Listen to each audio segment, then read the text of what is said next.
See, this is the one that was going really slowly on reverse last time that had the bent blade.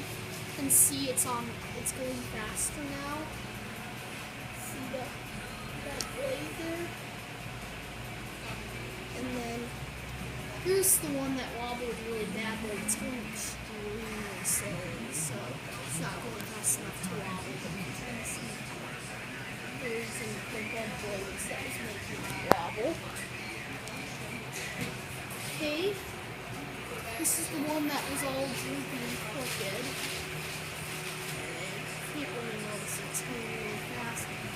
And then this is the one that I actually said was just fine, but on further inspection, it's got a slightly bent blade.